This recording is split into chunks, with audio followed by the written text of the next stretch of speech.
ازيكم يا حلوين؟ النهارده هنتكلم عن موضوع شيق جدا، وهو عن عادات غريبه في حفلات الزفاف الكوريه. حاجات ممكن تحسوها غريبه او مختلفه عننا، فيلا بينا نبدا ونشوف ايه الحاجات الغريبه والمختلفه عننا دي. اول حاجه غريبه معانا هي ضرب العريس على رجله بعد الفرح.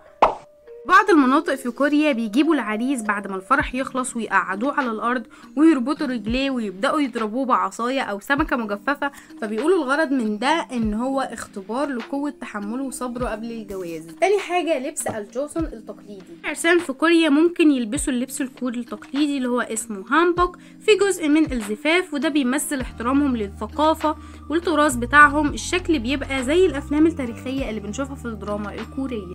تالت حاجه غريبه معانا هي استقبال الاهل بدل العروسين. في بعض حفلات الزفاف الاهل هم اللي بيستقبلوا الضيوف، مش العروس مش العريس والعروسه، العروسين بس بيظهروا فقط اثناء الحفل. رابع حاجه بيدوا وز للعيله. في الزفاف التقليدي العريس بيدي لعيله العروسه وزه خشبيه او حقيقيه. الوز ده بيمثل عندهم الاخلاص، لان الوز معروف ان هو بيفضل مع شريكه طول حياته.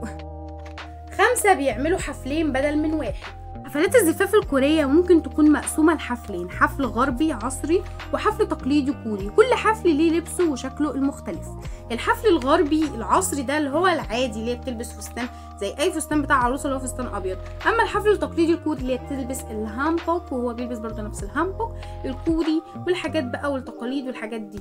6 في ناس كتير بتبقى مدعوة للفرح او للحفلة دي بطريقة مش طبيعية. الفرح الكوري مش صغير خالص، ممكن يحضر الفرح مئات الناس. احيانا ضيوف كتير ما يعرفوش العروسين شخصيا، بس بيجوا عشان العلاقات الاجتماعية وعلشان ياكلوا برضه. ايه رأيكم يا بنات؟ ايه اكتر عادة عجبتكم ومستغربين منها اكتر؟